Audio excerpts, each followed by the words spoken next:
Pada zaman dahulu di kota Baghdad, Abu Nawas dikenal sebagai seorang tokoh cerdik yang sering terlibat dalam berbagai petualangan dan kejenakaan. Namun, ada satu petualangan yang sangat terkenal dan legendaris tentangnya, yaitu petualangan dengan kutukan berlian. Cerita dimulai ketika Khalifah Harun al-Rashid menerima hadiah berlian yang sangat indah dan besar dari seorang raja yang berkuasa di negeri tetangga. Berlian itu dihiasi dengan berbagai ukiran dan dipandang sebagai salah satu permata terindah yang pernah dilihat. Khalifah ingin menjadikan berlian itu sebagai harta mahkota dan mengenakannya pada acara istana yang akan datang. Namun, ada satu masalah.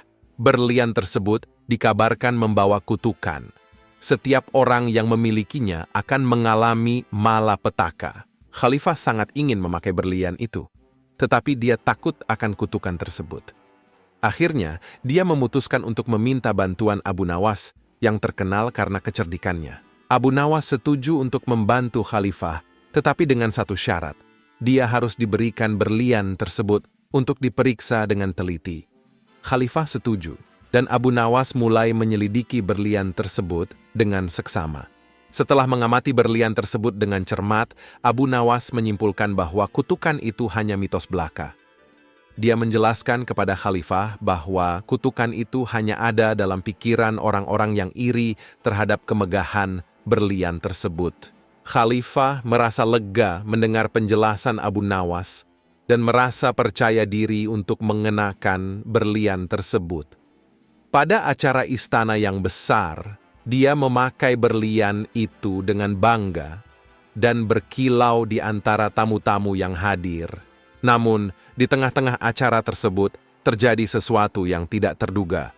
Khalifah tiba-tiba bersin keras, dan berlian itu meluncur dari mahkota dan jatuh ke lantai dengan keras. Semua orang terkejut, dan suasana acara menjadi tegang. Abu Nawas segera menyadari bahwa ada semacam mekanisme keamanan rahasia yang membuat berlian itu melorot dari mahkota saat Khalifah bersin. Dia bergegas mengambil berlian tersebut dan meletakkannya kembali di mahkota. Ketika dia kembali ke meja tamu, dia mengejek, "Khalifah, sepertinya berlian ini hanya ingin merasakan kesejukan lantai sebentar. Tidak ada yang perlu dikhawatirkan." Semua orang tertawa dan suasana acara pun kembali riuh rendah. Khalifah memandang Abu Nawas dengan penuh rasa terima kasih karena telah membantu mengatasi kutukan berlian itu. Sejak saat itu, berlian itu menjadi salah satu harta mahkota Khalifah yang paling berharga. Abu Nawas membuktikan bahwa dengan kecerdikan dan ketajaman pikiran, bahkan kutukan sekalipun bisa diatasi. Cerita petualangan Abu Nawas dengan kutukan berlian tersebut menjadi legenda yang dikenang di seluruh negeri.